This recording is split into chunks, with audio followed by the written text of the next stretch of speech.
All racers want more runoff area, but more runoff area means more gravel. And the more gravel there is, the more likely it becomes that someone will fall off in it. Lots of times we hear people talk about a classic high side, but every time you look at one of these accidents, it always seems that each one's a little different, and there's no such thing as a classic high side. Otherwise you could prevent this sort of thing from happening, couldn't you? Yeah, you could. It's just one of those things, things happen. The thing that I find is really strange, Richard, is that the crash may look really violent, and for sure that the rider had to get really injured, and it's not always that way. Sometimes it's one of the simplest crashes that injures a rider, breaks a leg or breaks collarbone or something like that. And it's just a twist of fate, I think it is. These that we're looking at, I think we can accurately describe as hotspots. We've touched on the subject before, but when you slide along the tarmac at 100 miles an hour with nothing between you and the outside world but a piece of leather, it must get pretty hot. Yes, it does.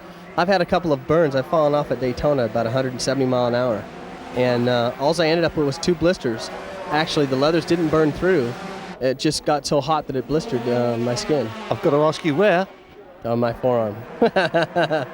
I wish it would have blistered other places. And the grass and the gravel mixed up like that, it's the same thing, you slide along. And you were saying earlier that the best thing is just to relax and enjoy the ride? Yeah, for most of it, is to try to relax. Most of the guys, like I say, your minds are speeded up so fast, everything feels really slow. And although you're sliding at 100 miles an hour, you want to try to stand up as quick as possible, not only to run to your bike, but to to get off the racetrack. And it's a mistake that a lot of riders make. And when you dig your feet into the ground, it's easily break an ankle or a wrist, anything like that. Helmut Bradl here just didn't want to let go of the bars. No, you could see his hand all the way until the very end of that crash was hanging onto that handlebar. He wanted to stay on. Not always possible, as we have been seeing. See, there's another example of him trying to stand up. Kevin Schwantz has done this often enough just to let it go, hasn't he? Yes.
Fausto Grassini somewhere behind that motorcycle.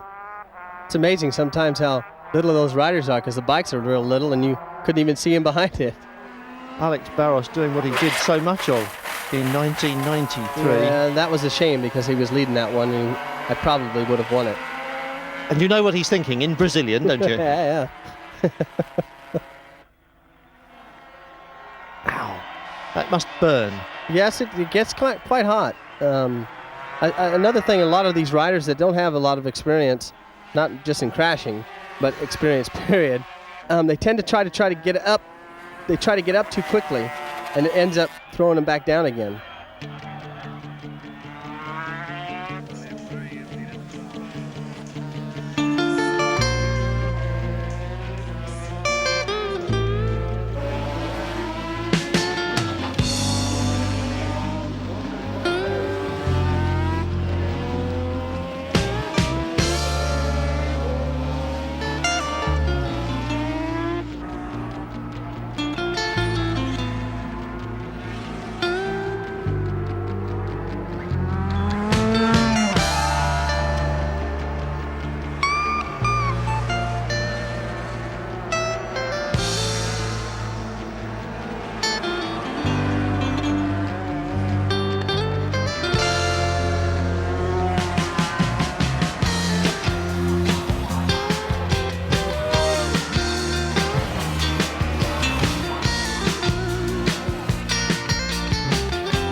This is Daryl Beatty getting off in Mugello. And watch how violent the bike is. He's just being dragged along.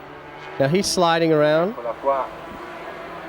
Bounces a few times, rolls. Now watch the bike hit this wall. It does pick up speed once it's lost contact with the tarmac. Nice work by Beatty. Went with it to the edge of the gravel trap and then let go. Thank you very much for the ride. Exactly. Donington Park. Lovely grass, isn't it? Nice and soft looking. He doesn't think so.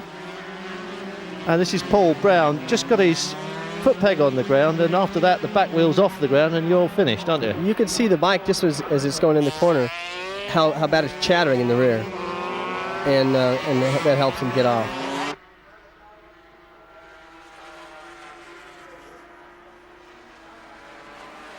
Max Biaggi knows a thing or two about chattering in the rear. And you see the same thing on this bike.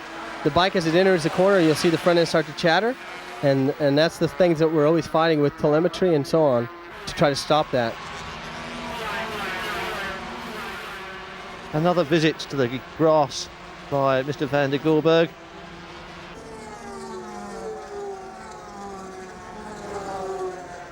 Some of these riders, just like those riders that were up ahead of this rider that fell, didn't realize how lucky they are because they can't see that there's a crash going on behind them. Nobby Ueda knows that he's had a crash. And again, it's a 125, and again, it's upright, and he's away. Got to be a motorbike around here somewhere. Yes. Scalvini, Italian hero, now going to explain to his fans exactly what went wrong And I guess you must have seen this a load of times. I haven't got a clue, actually, what happened. What do you think, guys? What do you think? They should have the scorecards up there. 9.8, 9.8. Oh, didn't know 125 could do a wheelie like that out of the corners. Look at him sliding along the front straight there. Now this is Mick doing it at Laguna Seca, coming down the corkscrew the wrong way. This is what I call a high side. The world ends there. It's like falling off a cliff without falling off the bike as well. Yeah, it's very, very steep.